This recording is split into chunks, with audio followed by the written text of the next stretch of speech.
반갑습니다. 통일한국 시대 교회의 미래라는 주제를 가지고 강의를 맡은 충신대학교 하광민 교수입니다.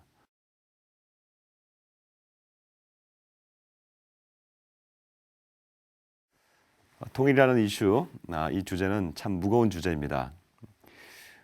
요즘 같은 남북 긴장 시대 가운데 통일이라는 얘기를 한다는 자체가 긴장되고 왠지 부담스럽습니다. 그래서 한번 제가 여러분들에게 한번 물어보면서 강의를 시작하고자 합니다. 여러분의 생각에는 통일이 몇 년 안에 될 수 있을까요? 자, 한번 마음속에 한번 생각을 해보십시오. 어떤 분들은 한 10년 정도 걸릴 것이다. 또 어떤 분들은 한 15년 걸릴 것이다. 어떤 분들은 한 20년, 어떤 분들은 이런 분들도 있을 겁니다. 내 생에 무슨 통일이 되겠어? 라는 또 생각을 할 수도 있을 것이고요. 또는 요즘 또 이렇게 2018년에 남북 정상회담도 있었기 때문에 조금 빨리 되지 않겠나 싶어서 한 5년 내면 되지 않겠나라는 생각을 할 수도 있고요. 어떤 분들은 한 3년 내에, 어떤 분들은 2년 내에, 어떤 분들은 내년에 그렇게 또 우리가 생각할 수도 있습니다. 그런데 아마 지금 마음속에 생각하시는 분들의 대부분의 생각에 평균 연도가 있습니다.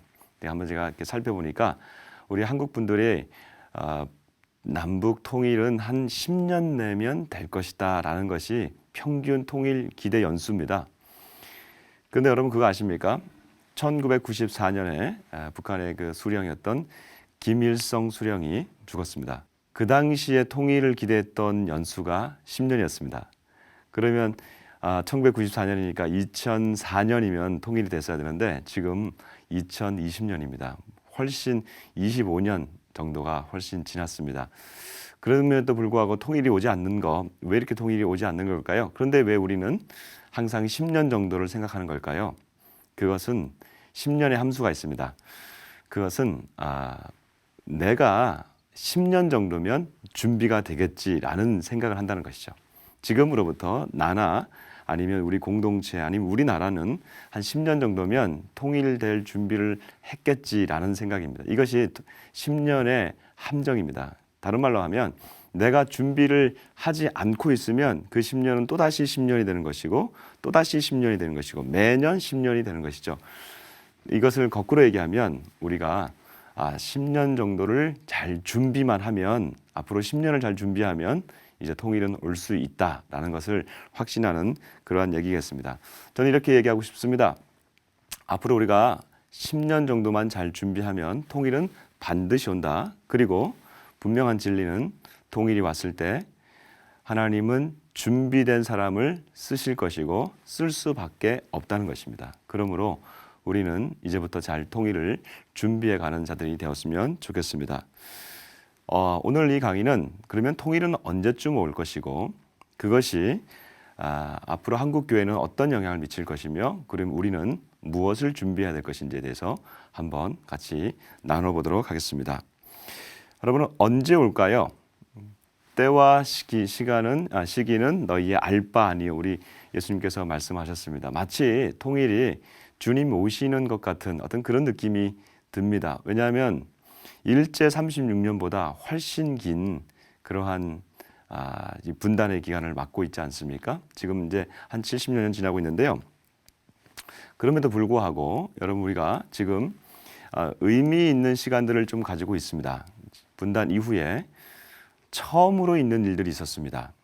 그것은 몇 가지가 있는데 첫 번째로는 한국 교회가 통일을 위해서 기도하는 기도회들이 점점 늘어나고 있다는 것입니다.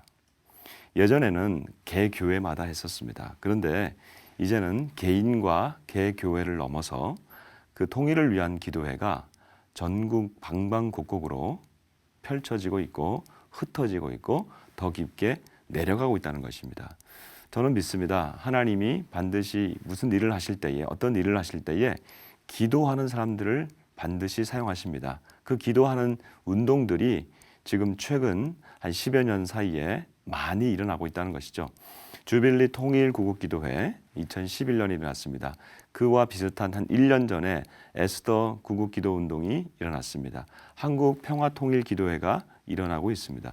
계속해서 이런 기도회가 전국과 해외에서 이런 기도회가 일어나고 있다는 것은 하나님께서 반드시 당신의 일을 이루시겠다고 하는 그런 사인으로, 우리가 영적인 사인으로 받아들일 수 있습니다. 또 하나가 있습니다. 그것은 탈북민들, 북한 이탈 주민이라고 하죠. 북한 이탈 주민들이 지금 20여 년 사이에 계속해서 매년 내려오고 있다는 것입니다. 김대중 정부 이때부터 1994년 김일성 죽고 난 다음에 95년, 96년, 97년 이 3년간을 지나면서 북한에는 극심한 자연재해가 들었고 그것을 고난의 행군이라고 얘기하고 있습니다. 그 고난의 행군을 거치면서 북한에서는 많은 아사자들이 일어났습니다. 대략적으로 한 약 300만 명의 아사자들이 일어났고 그 아사자들을 뒤로 하고 우리 북한의 주민들이 압록강과 두만강을 건너기 시작했습니다. 그때 만났던 사람들이 바로 한국교회에서 파송되었던 우리 선교사들이었습니다. 중국으로 갔던 선교사들, 그리고 그곳에서 한국 선교사들과 중국 선교를 준비하고 있던 조선족 동포들, 그리고 그리스도인들, 이들이 만나서 함께 탈북 성도들, 당시에 이제 성도는 아니죠, 탈북민들을 만나면서 탈북민들을 선교하기 시작하고 그들이 나중에 한국으로 오기 시작했습니다. 그것이 2000년부터 지금까지 계속해서 이어지고 있는 이 탈북민들의 행렬입니다. 2020년 올해까지 약 한 3만 4천여 명 정도 한국에 들어왔습니다. 여러분, 이것은 분단 이후에 유례 없는 일입니다. 한 번도 그런 일들이 없었는데 북한에 있는 주민이 남한 땅으로, 한국 땅으로 3만여 명이 넘어왔다고 하는 것은, 이것은 어떤 분명한 사인인 것이죠. 이제 뭔가가 준비될 수 있겠구나. 특별히 탈북민들이 한국에 들어오면서 북한에 대해서 북한 사람들의 생각과 사고방식과 그다음에 문화와 생활 양식들, 그리고 교육 방법들, 그다음에 주체 사상이 얼마나 심화되어 있는지를 우리가 만나면서 경험하고 거기서부터 많은 선교적 준비들을 하게 하였습니다. 이것이 지난 20년간에 하나님께서 분단 이후에 최초로 열어주신 일들입니다. 또 하나가 있습니다. 그것은 이제부터 실질적인 일들이 준비되고 있다는 것이죠. 많은 통일선교학교, 통일선교 아카데미, 그다음에 통일선교 세미나라든지 아니면 통일목회라는 이런 이름까지 나오면서 이제 실질적으로 북한 땅을 향해서 갈 수 있는 준비들을 지금 하고 있고, 그리고 기독교 대학에서도 이제 통일 관련해서, 통일 선교 관련해서 지금 학위 과정들이 계속해서 만들어지고 있고, 숭실대에서 이미 기독교 통일 지도자 학과가 만들어졌고, 내년부터 총신대에서 평화통일개발대학원이 만들어집니다. 자, 이런 학위 중심의 이런 일들이 지금 일어나고 있는 것을 보면서 뭔가가 지금 일어나고 있구나라는 것을 알 수가 있습니다. 그리고 이제 그러면 우리가 시기적으로 어떻게 될까요? 성경에 보면 중요한 연도가 나옵니다. 연수가 나옵니다. 50년과 70년입니다. 50년은 희년입니다. 모든 노예들과 땅들이 다시금 원 소속으로 돌아가는 희년이 선포되면 그것은 모든 것이 자유가 선포되는 것이죠. 50년, 우리가 분단을 몇 년으로 잡을지, 기점을 잡을지가 좀 약간 논란이 있지만 우리가 대부분 동의하는 것이 1945년입니다. 1945년에 희년을 적용하면, 50년을 적용하면 그것은 1995년이죠. 그래서 한국교회가 당시에 1995년을 희년으로 선포하고 돌아오기를 기도했습니다. 그런데 통일은 이루어지지 않았습니다. 근데 성경에 보면 또 다른 연수가 하나 있죠. 그것은 바로 70년입니다. 바벨론 포로기에서 70년 만에 귀환한 것이죠. 그래서 70년을 도입해 보면 1945년이면 2015년이 70년 되는 해였습니다. 당시에 북한을 위해서 기도하는 많은 단체들이 모여서 기도할 때 이렇게 했습니다. 주제가 하나 있었습니다. 주여 70년이 찼나이다. 그런데 아무런 조짐이 없었습니다. 그럼 어떻게 됐을까? 네, 분단의 기점을 네 가지로 나눌 수 있는데 1945년으로 나눌 수 있습니다. 남북이 영토가 분단된 거죠. 그런데 각각 남북의 공화국이 새로 생겼습니다. 북한에서는 인민민주주의 공화국이 생겼고 남한에서는 대한민국이 생겼죠. 그것이 1948년입니다. 체제 분단입니다. 1948년을 기점으로 잡으면 2018년입니다. 여러분 2018년에 무슨 일이 있었죠? 남북 정상들이 만나서 그 남북 선언문을 새롭게 만들었죠. 뭔가 조짐이 일어나는 것 같습니다. 그런데 통일은 이루어지지 않습니다. 그러면 세 번째로 한번 가볼까요? 또 분단의 세 번째 기점이 되는 연도가 있는데 1950년입니다. 그것은 바로 6.25 전쟁이죠. 1950년이면 70년이면 바로 올해입니다. 2020년. 그런데 올해 2020년은 2018년보다 지금 더 상황이 좋지 않습니다. 그럼 마지막입니다. 1953년 정전이 있었죠. 정전협정 이후에 지금까지 우리는 정전으로 분단되어 있습니다. 그래서 우리는 종전을 얘기하고 있는 것이죠. 정전 분단이 지금 이루는데 1953년부터 생각한다면 2023년이 되겠습니다. 앞으로 한 3년 정도 남았습니다. 우리가 물론 숫자에 연연할 필요는 없습니다.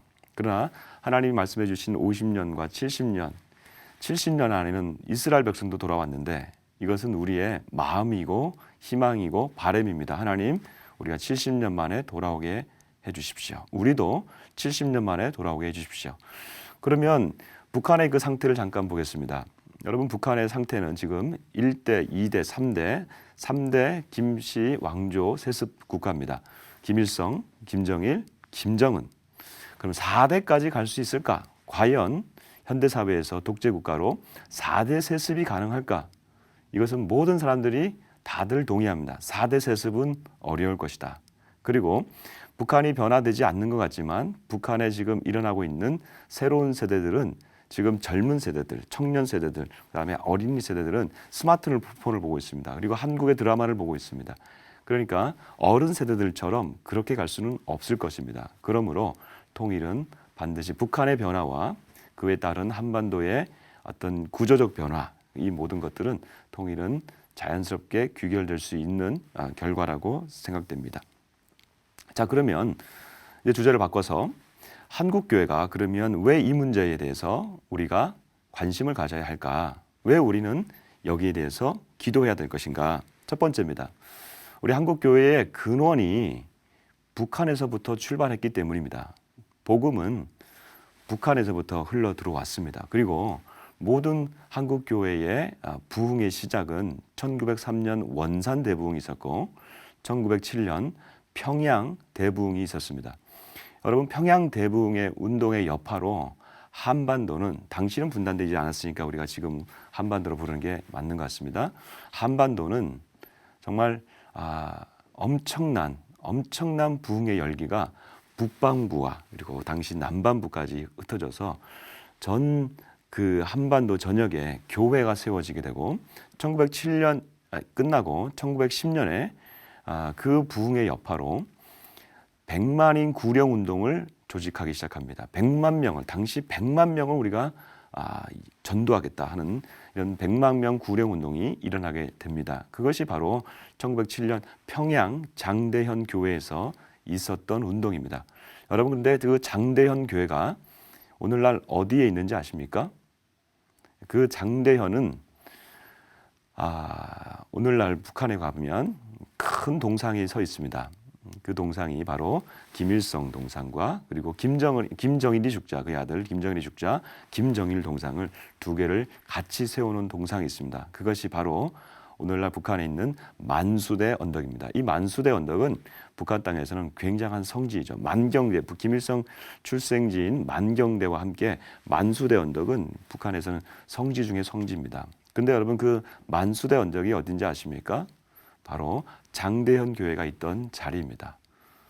그러니 기가 막힌 일이죠. 한국교회의 부흥의 그 성지라고 할 수 있는 그 장대현 교회의 자리에 북한의 김일성, 김정일 그 우상이 서 있는 그러한 장소가 되었으니 한국교회가 이에 대해서 뭐라고 말하겠습니까? 물론 분단되어서 북한은 당시 김일성에 의해서 북한이 공산화되었기 때문에 우리가 할 말이 없고 이것은 북한 땅이 공산주의를 받아들였기 때문에 마땅하다라고 생각할 수도 있지만 그러나 하나님이 당시에 북한의 교회를 다시 옮기셔서 한국 땅에서 다시 부흥하게 하셨습니다. 1950년, 53년 정전 협정을 이루고 났을 때는 이미 수많은 북녘에 있는 성도들과 목회자들이 남한으로 내려와서 남한에서 생활하게 되죠. 그들을 우리는 실향민이라고 합니다.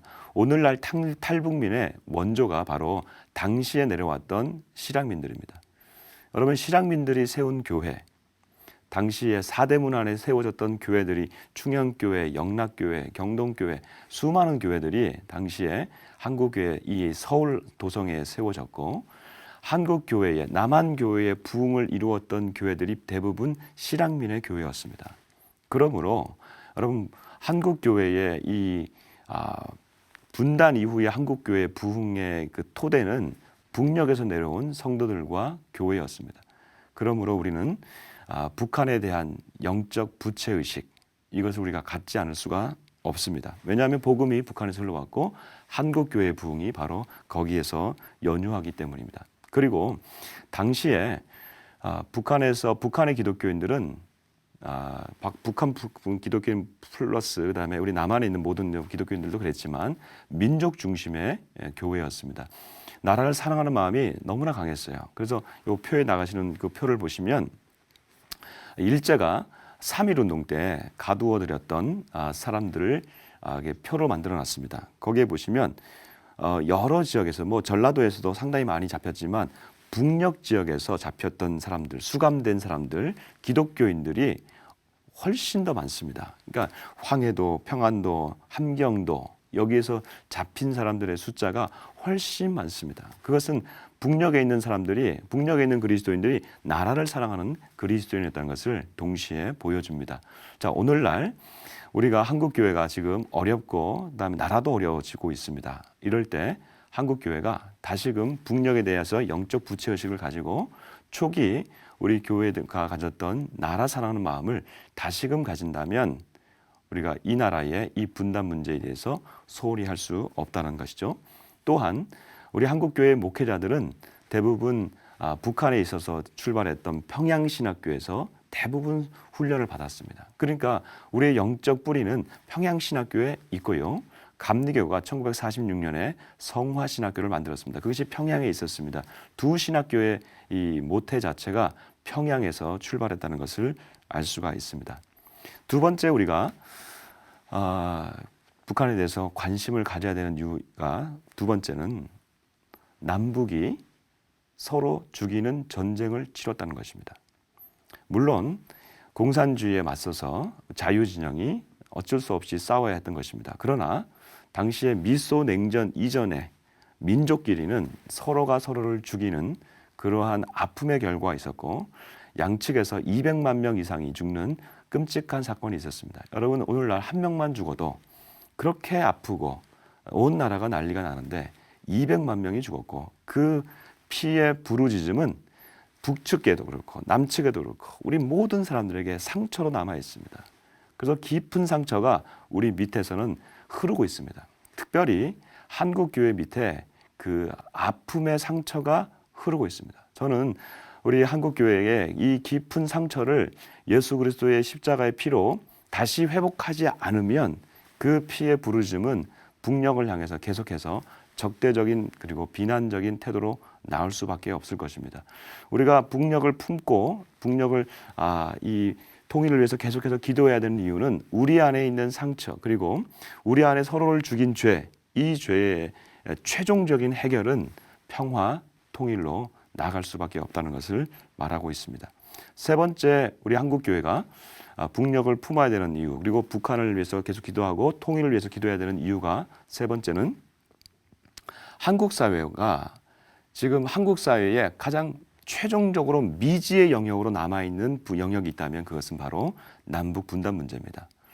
여러분, 남북 분단 문제 이 부분은 한국 사회에서 아무도 풀지 못하고 누구도 풀지 못하고 어떤 정권도 지금 풀지 못하고 있는 그러한 아젠다입니다. 그리고 가장 중요한 그런 한국에 남아 있는 아주 가장 중요한 미지의 영역입니다. 그 영역을 우리 한국 교회가 그것을 품을 수 있다면 한국 사회와 소통할 수 있는 그러한 중요한 영역이 될 것입니다. 그것은 바로 평화며 그것은 바로 통일이라는 것이죠. 그것은 우리 한국 교회, 왜냐하면 우리가 거기서 출발했기 때문에 우리가 책임감을 갖고 있고 그리고 거기에 대해서 부채 의식을 갖고 있기 때문입니다. 자, 이제 그러면 이러한 통일 얘기를 나누면서 한국 교회의 미래에 대한 얘기들을 좀 해보도록 하겠습니다. 그 미래를 하기 전에 먼저 우리 한국교회 현실에 대해서 간단하게 우리가 좀 짚고 넘어가도록 하겠습니다. 코로나 이후에 한국교회 현실은 점점 암울해지고 있습니다. 73%가 한국교회에 대해서 부정적입니다. 주일학교가 50%가 없습니다. 다음 세대 캠퍼스 전도율은 2% 미만이랍니다. 여러분, 우리가 어떻게 이 한국교회가 다시 일어날 수 있을까요? 저는 이렇게 제안하고 싶습니다. 한국교회가 다시 일어날 수 있는 일은 통일을 준비하는 과정에서 다시 일어날 수 있습니다. 우선 아까 말씀드렸던 북한에 대한 영적 책임의식이 있습니다. 그리고 우리 한국교회가 이 통일 문제에 대해서 선제적으로 나아간다면 이것은 사회와 소통할 수 있는 유일한 창구라는 것이죠. 이제 한국 사회는 더 이상 어떤 남아있는 아젠다들이 그렇게 많지가 않습니다. 한국교회는 산업화를 이끌었고요. 한국교회는 민주화에 참여하였고 한국교회는 그동안 세계 선교를 통해서 세계화에 기여해 왔습니다. 그러나 한국 사회에서 지금 남아있는 복지 문제, 이것은 정부가 합니다. 이건 주민센터가 다 합니다. 남아있는 것이 뭘까요? 바로 이 통일 문제입니다. 이 통일 문제를 우리가 적극적으로 참여하게 될 때에 한국교회는 한국 사회와 잃어버렸던 이 권위들을 다시금 회복할 수 있는 아주 중요한 창구가 된다는 것입니다. 그리고 영적으로는 선교적으로는 북한에 2,500만 있습니다. 여러분, 우리가 세계적으로는 보면 인구 비율로 보면 가장 많은 선교사를 보내는 나라입니다. 그러나 우리 바로 옆에 있는 동족인 2,500만에게는 선교사를 공식적으로 보낼 수가 없는 나라입니다. 2,500만은 굶어 죽고 2,500만은 지금도 복음에 대해서 들어보지 못하는 영적 죽음으로 매일매일 죽어가고 있습니다. 그들을 놔두고 세계로 선교사를 보내는 것이 어떻겠습니까? 여러분, 우리가 통일을 선교적으로 풀어낼 수밖에 없는 이유가 바로 2,500만이 죽어가고 있다는 이 엄청난 현실 앞에서 우리는 선교적으로 준비해야 된다는 것입니다. 그러면 마지막으로 이제 한국교회는 어떻게 준비하고 어떻게 준비해야 될까요? 준비를 하고 왔으며 그러면 앞으로 어떻게 준비를 해야 될까요? 하나님께서 20여 년 전부터 탈북민들을 보내주셨다고 말씀드렸습니다. 탈북민들을 통해서 한국교회가 그들을 통해서 지금 잘 준비하고 있습니다. 어느 정도 준비하고 있습니다. 저는 매우 잘 준비하고 있다라고 얘기하고 싶습니다. 왜냐하면 탈북민들이 한 3만여 명 중에서 조사를 해보면 한국교회가 그래도 한국 사회에서 가장 신뢰할 수 있는 기관이 바로 한국교회라고 얘기합니다. 그만큼 한국교회를 통해서 그들이 탈북하게 되었고 그리고 한국교회가 그들을 품고 있습니다. 그러나 이제 여기에서 더 나아가야 되겠습니다. 그것은 바로 이렇게 세 가지를 제시하고 싶습니다. 세 가지 주체를 제시하고 싶습니다. 첫 번째로는 각 한국교회의 한국교회라고 하는 것은 사실은 굉장히 큰 연합체입니다. 그러나 그 안에 들어가서 보면은 각 교단이라는 것이 있습니다. 교파가 있고 교단이 있습니다. 장로교가 있고 감리교가 있고 성결교가 있고 그다음에 순복음이 있고 이런 교파들이 있죠. 그 안에 보면 교단들이 있습니다. 가장 핵심은 교단들입니다. 그러면 교단들이 어떻게 해야 될까요? 첫 번째, 교단별로 통일준비위원회를 만들어야 되겠습니다. 그래서 교단별 통일 정책이 교단 안에서 나와야겠습니다.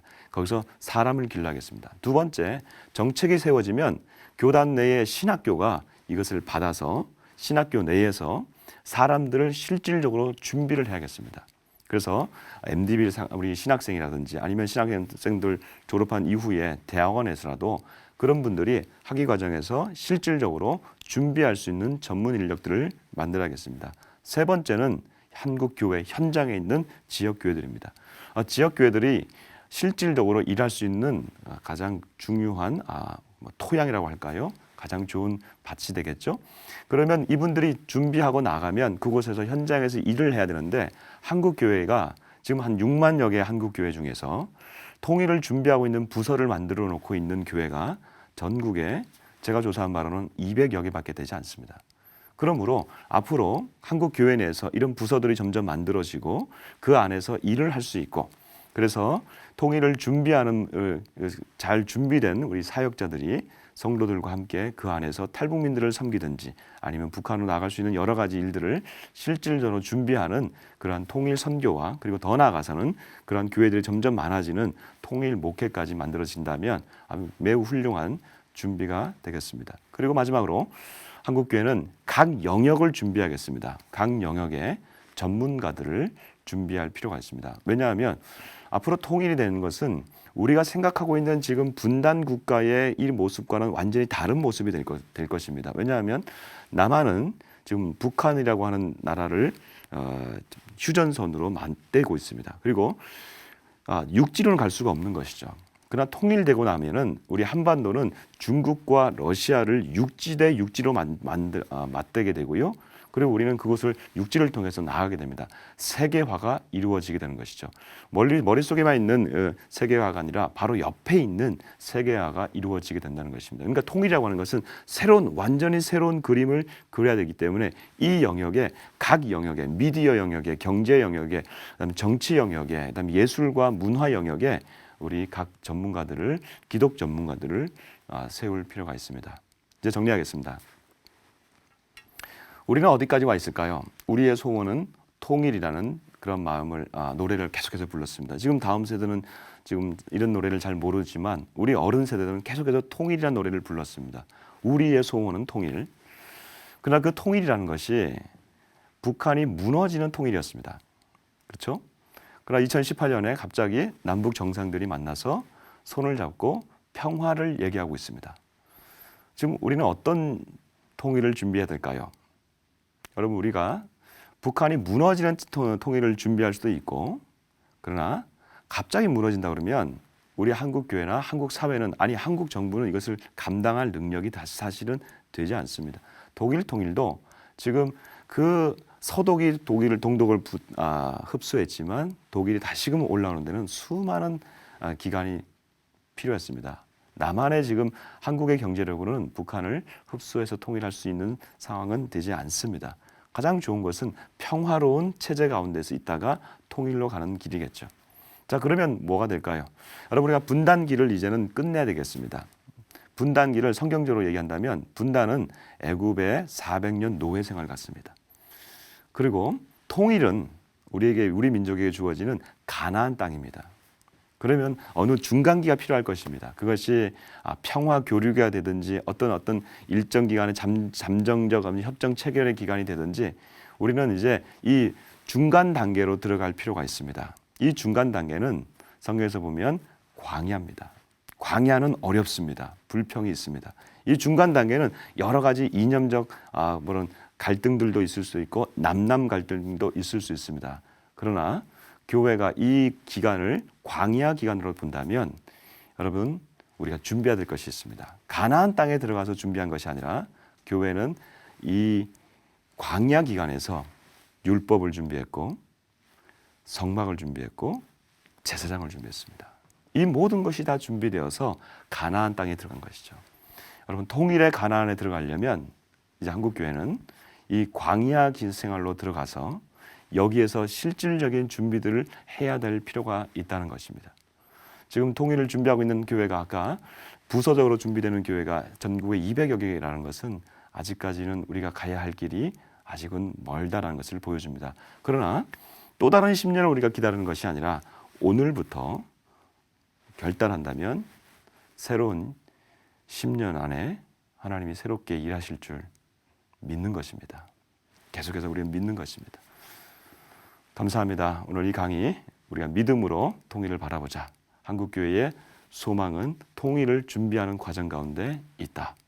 2,500만에게 우리가 나아가서 저 땅에 복음을 전하고 그들을 맞이하는 과정 중에서 한국교회 잃어버렸던 영성, 북한 지하교회의 영성, 그리고 한국교회의 선교 영성이 다시금 맞부딪힌다면 우리 한반도 교회는 새롭게 일어날 줄 믿습니다. 감사합니다.